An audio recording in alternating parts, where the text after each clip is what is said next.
Dejemos de buscar responsables internos y externos por lo que nos ha pasado.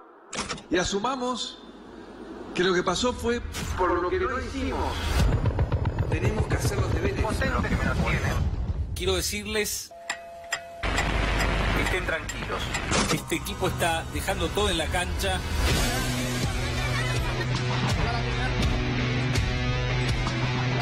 Cuando yo tengo esa intuición política, que es una de mis características, de anticipar crisis.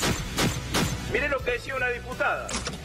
Díganme en qué país del mundo salió de una depresión económica con políticas de déficit cero. La diputada Elisa Carrió, que no está. Por eso me pareció muy bien la jugada del fondo, porque no es que el fondo te va a dar la plata, pero paró a los golpistas. Esto es todo bárbaro.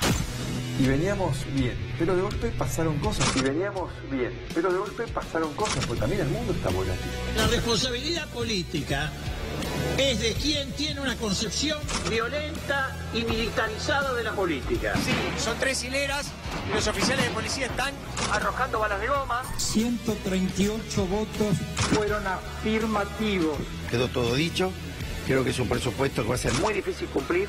Y hoy estamos creciendo, entonces ¿cómo no voy a decir que lo peor ya pasó? Que uno de los principales problemas que tuvo Y tiene este gobierno, no era la herencia de lo que recibía, sino las creencias que tenía. Una vez que habíamos tomado envión, estábamos creciendo, nos topamos con una tormenta de frente. Estamos enfrentando una tormenta.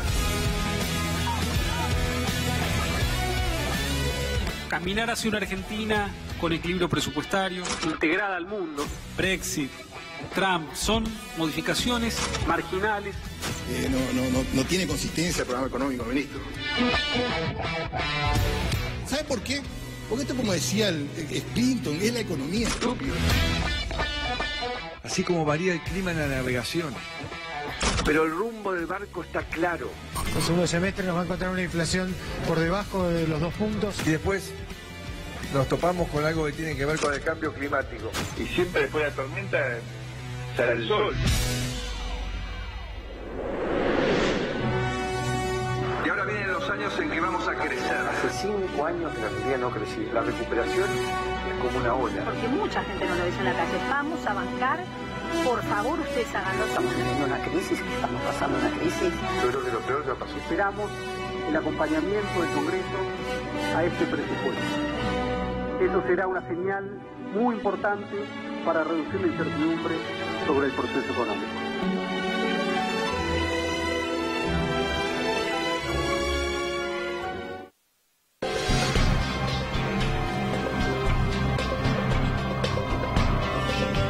La primera vez que Occidente registró la existencia de un cisne negro, no fue un cisne negro. Hasta ese momento los cisnes eran blancos. Claro, el blanco era prácticamente un atributo que servía para describir cómo estaba constituido, por ejemplo, un cisne.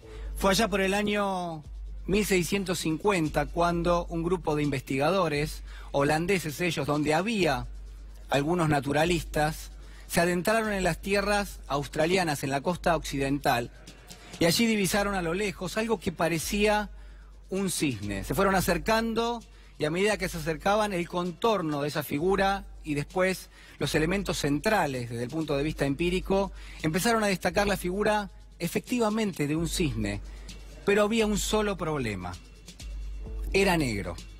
Hasta ese momento, como le digo, el cisne era blanco. Hay 2 elementos que sobrevuelan esta anécdota, donde déjeme decirle algo más. A la hora del registro, en términos latinos, el cisne negro era una rara avis. Así lo habían escrito directamente los investigadores y de hecho decían: es una extraña ave que pisa la tierra y que se parece mucho a un cisne, pero es negro. Este era el nombre en latín que había recibido en principio este cisne negro. Yo le decía, hay 2 elementos que yo quiero que usted conserve esta noche. El primero, la sorpresa de estar frente a algo que uno consideraba imposible de ocurrencia hasta hace apenas algún segundo.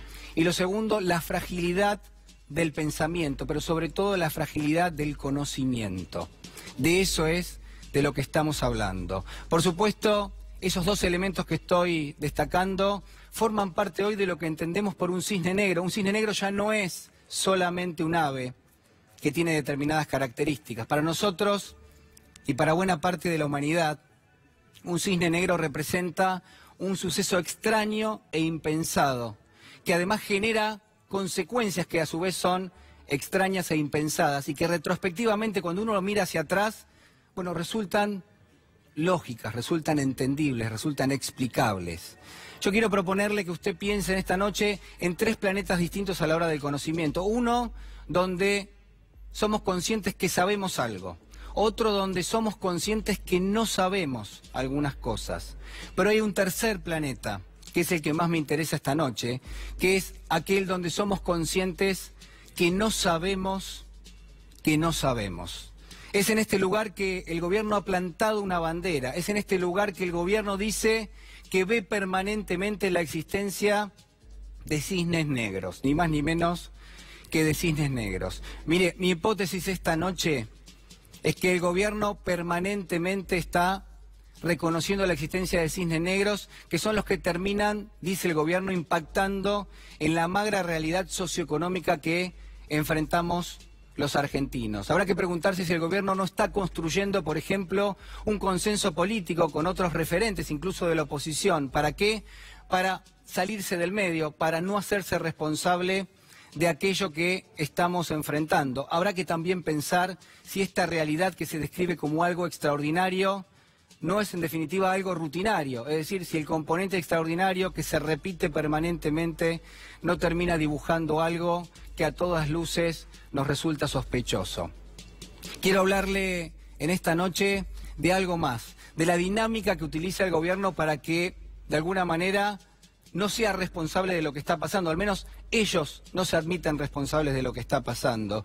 Y ustedes veían recién en el informe la mención a lo que son las metáforas climáticas. Pasaron cosas, dice el presidente de la Nación. Al mismo tiempo hay que hablar de, bueno, de una tormenta de frente. Lo que yo quiero plantearle esta noche, ni más ni menos, es que detrás de ese concepto escondido que es la metáfora climática, hay algo que resulta elocuente. Una metáfora climática, algo que tiene que ver con el clima, es algo que uno no controla, es algo que uno no puede evitar y es algo que uno no puede acotar directamente en el tiempo. El gobierno, en las últimas horas, lo vamos a hablar con nuestros invitados en apenas un minuto nada más, le ha dicho, por ejemplo, el Fondo Monetario, que hubo cambios imprevistos, le ha dicho que hubo dificultades que no pudo prever en todo caso, y que esto tiene que ver con la sequía en el campo, tiene que ver con la tasa de interés en los Estados Unidos, con un contexto financiero. Mire, déjeme decirle que todo eso al menos uno podría pensar que resulta previsible y que además gran parte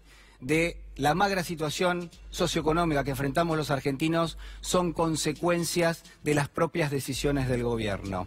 Habrá que pensar si el gobierno no ha tomado de rehenes directamente a los cisnes negros, habrá que pensar si no los alimenta, si no los exhibe y en todo caso los saca a pasear de vez en cuando los necesita, cuando necesita hacerlos responsables de esta situación que enfrentamos todos quienes estamos en este momento asistiendo a lo que es la economía y a lo que es la política. Y a propósito, la política como herramienta para solucionar los problemas.